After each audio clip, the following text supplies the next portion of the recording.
émission. Ici Claudine Chauveau-Tardif avec vous pour les nouvelles locales.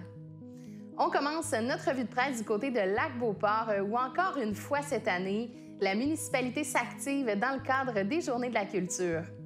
Pour l'occasion, le Parc du Brûlé accueillera entre autres une piste d'hébertisme, de l'animation théâtrale et des activités artistiques le 30 septembre.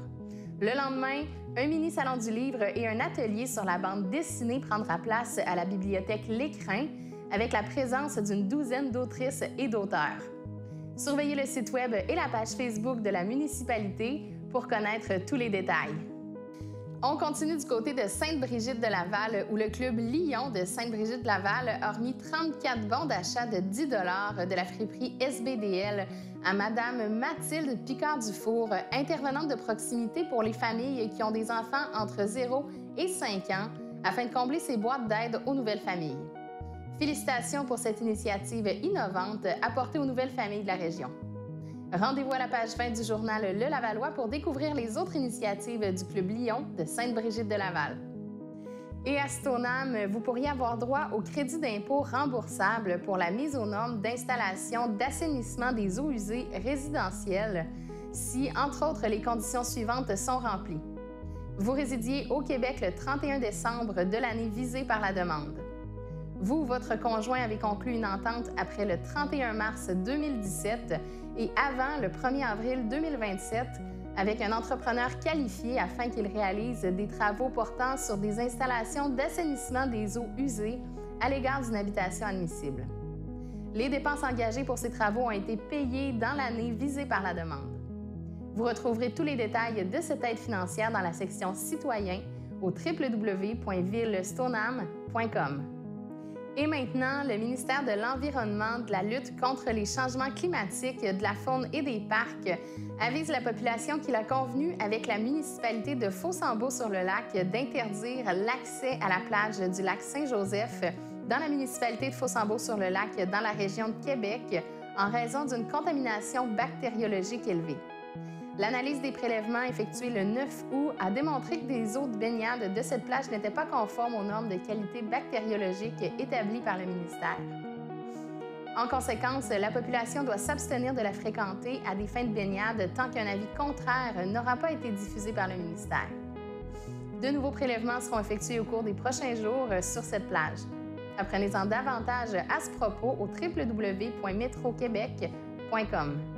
Le 19 juin dernier, M. Claude Pichy, administrateur de la Caisse de Charlesbourg, participait à l'inauguration de l'exposition permanente Le Moulin Clé en main, musée d'histoire pour enfants au Moulin des Jésuites. Grâce au Fonds d'aide au développement du milieu, c'est avec fierté que la Caisse leur a remis une somme de 40 000 $ pour soutenir financièrement ce projet qui permet de découvrir l'histoire et la culture de notre ville de façon amusante et éducative. Lisez l'article complet à la page 2 de l'Écho du Lac.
prélude à la 23e édition du concours La carte de Noël régionale, la MRC de la Jacques-Cartier vous offre de participer à l'un de ses 3 ateliers virtuels. Inscrivez-vous dès maintenant à l'un de ces 3 ateliers. Comment donner du mouvement à son œuvre pour les ados adultes, soit de 17 ans et plus. Une carte rigolote à l'aquarelle pour un public jeunesse, donc de 10 à 16 ans. Les bonhommes de neige de la Jacques-Cartier pour parents-enfants. Vous aurez ensuite jusqu'au 20 octobre pour déposer votre œuvre et participer au concours La carte de Noël régionale. Inscription et informations au www.mrcjacques-cartier.com. Dès septembre, la toute nouvelle série Vivant sur les ondes de ccap.tv rendra hommage aux porteurs de tradition de la région de la Jacques-Cartier. Cette série d'épisodes hebdomadaires mettra en vedette des gens de la région qui ont un lien avec une pratique, une tradition ou un savoir-faire traditionnel encore vivant, transmis de génération en génération et reconnu par la communauté. Au programme mentionnant notamment les témoignages d'Alan Stair, un joueur de cornemuse de Stoneham et Tewkesbury, ou encore celui de Martin Thomasin, un trappeur professionnel de Sainte-Brigitte-de-Laval. En plus d'être diffusée sur ccap.tv, l'émission sera aussi disponible sur les différentes plateformes numériques de ccap.tv et de la MRC de la Jacques-Cartier. Encore plus de détails au www.mrcjacques-cartier.com.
Voici maintenant 3 annonces du babillard de ccap.tv qui ont piqué notre curiosité cette semaine. Vous rêvez de partager et d'échanger avec d'autres artistes? Joignez-vous à eux tous les mercredis à partir du 6 septembre et ce jusqu'au 29 novembre de 13h30 à 16h30 dans la salle d'exposition de la bibliothèque de Shannon au 40 rue Saint-Patrick. Vous devez avoir des connaissances en peinture ou avoir suivi une formation de base. Il n'y aura pas de cours, que du partage et de l'entraide. Aucun matériel ne sera fourni et vous devez posséder tout le matériel requis, incluant un chevalet de table. Les places sont limitées et pour vous inscrire ou pour obtenir plus d'informations, contactez Mme Anita Degrasse au 88 844 16 84. Michel Pagliaro présentera son spectacle On fait la fête le 8 septembre à la Chapelle du Lac. Ses chansons rock'n'roll ont marqué la vie des auditeurs, toutes générations confondues. Il revisitera lors de cette soirée acoustique ses hits dans une ambiance plus intime. Les billets sont disponibles au www.lepointdevente.com. Et finalement, l'équipe du service des loisirs, de la culture et de la vie communautaire de Lac-Beauport est très heureuse d'offrir une programmation d'activités des plus diversifiées pour l'automne 2023.